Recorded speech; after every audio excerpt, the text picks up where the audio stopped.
ಡೆವಲಪ್ಮೆಂಟ್ಗಿಂತಲೂ ರಾಜಕಾರಣನೇ ಭಾಳ ಮುಖ್ಯ ಆಗಿದೆ. ಈಗ ಸಿಗಂದೂರು ಸೇತುವೆ ಯಾವ ಕಾರಣಕ್ಕಾಗಿ ಕಟ್ಟಿದ್ವಿ?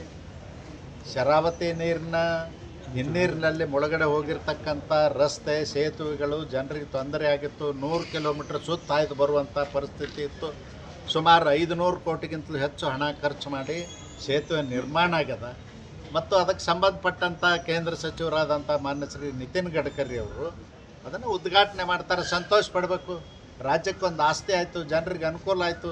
ಅದನ್ನು ಬಿಟ್ಟು ಮುಖ್ಯಮಂತ್ರಿಗಳು ವಿಧಾನಸಭೆಯಲ್ಲಿ ಕೂತು ಪತ್ರ ಬರೆದು ರಾಜಕಾರಣ ಮಾಡಿ ಪತ್ರಿಕೆಗೆ ಬಿಡುಗಡೆ ಮಾಡೋದು ಎಷ್ಟು ಮಟ್ಟಿಗೆ ಸರಿ? ಅವ್ರಿಗೆ ಗೌರವಕ್ಕೆ ಬರುವುದಿಲ್ಲ. ಕಾಂಗ್ರೆಸ್ನ 55 ಶಾಸಕರನ್ನು ಟಾರ್ಗೆಟ್ ಮಾಡಿದ್ದಾರೆ. ಯಾರು ಖರೀದಿ ಮಾಡೋರು ಬಂದು ಖರೀದಿ ಮಾಡ್ರಿ ಅಂತ ಕೇಳ್ತಾ ಇದ್ದಾರೆ. ಅವರು 55 ಮಂದಿ ನನಗೆ ಗೊತ್ತಿಲ್ಲ. ಅದನ್ನು ಹುನಗುಂದ ಶಾಸಕರಿಗೆ ನೀವು ಪಟ್ಟಿ ಕೇಳ್ಬೇಕು.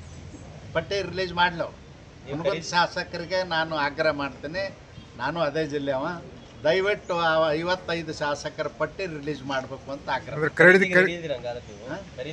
ನಾನೇನು ಹೇಳೋದು, ಈಗ ಕುರಿ ಸಂತೆ ಆಗ್ತದೆ ಎಲ್ಲೇ ಚಿತ್ರದುರ್ಗದಾಗ.